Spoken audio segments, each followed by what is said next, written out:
In 2019, WeWork was worth a staggering $47 billion. Its founder, Adam Neumann, was treated like a prophet, promising to elevate the world's consciousness through shared office spaces. But just months later, the company crashed in one of the most spectacular collapses in startup history. Massive layoffs, lawsuits, and a failed IPO left WeWork in ruins. What happened to the startup that was supposed to change the way we work forever? This is the rise and fall of WeWork. It all started in 2010. Adam Neumann and Miguel McKelvey had a vision: flexible, stylish co-working spaces that made freelancers, creatives, and startups feel like part of something bigger. WeWork wasn't just renting offices, it was building a movement. The offices had sleek interiors, beer on tap, neon signs, yoga rooms, and a philosophy. Neumann preached community. He told investors they weren't backing a real estate firm, they were funding the future of work. He spoke of WeWork as a way to change the world, throwing around words like elevation of consciousness and global impact. And the crazy part? People believed him. SoftBank came knocking. In 2017, the Japanese tech investment giant poured billions into WeWork. Founder Masayoshi Son told Neumann to think 10 times bigger. So he did.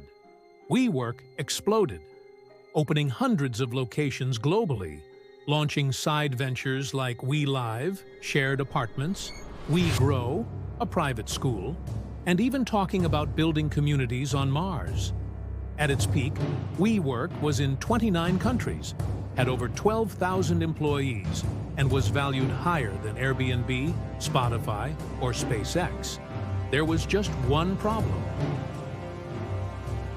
Underneath the glitz, the business model was bleeding cash.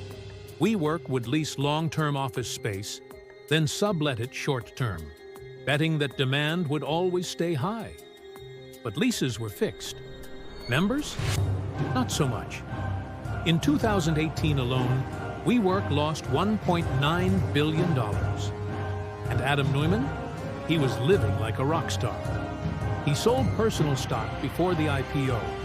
He trademarked the word "we" and sold it back to WeWork for $5.9 million. He leased buildings he owned personally to WeWork. He flew private jets. He partied with celebs. He even considered becoming president of the world. Yes, seriously. Investors started asking, is this a visionary or a con artist? In 2019, WeWork filed for its IPO, and that's when the house of cards came crashing down. The financial documents were a disaster. Massive losses, conflicts of interest, a governance structure that gave Neumann total control. Investors pulled out. The IPO was canceled. Within weeks, the company went from a $47 billion valuation to under $10 billion. Adam Neumann was forced to resign. He left with a $1.7 billion exit package. Employees weren't so lucky. Thousands were laid off. Stock options became worthless. Lawsuits piled up. The cult of We had collapsed. After the fall, WeWork limped along. SoftBank tried to rescue it. COVID made things worse, with remote work crushing demand. In November 2023, WeWork officially filed for bankruptcy. But that wasn't the end. In 2024, the company was restructured. Debt wiped, leases canceled, leadership changed. A new CEO, John Santora, took the reins. And Yardi Systems, a real estate software company, took control. The mission now? No more hype, just office space, done profitably. WeWork's rise and fall is more than a Silicon Valley cautionary tale. It's about what happens when charisma outweighs caution.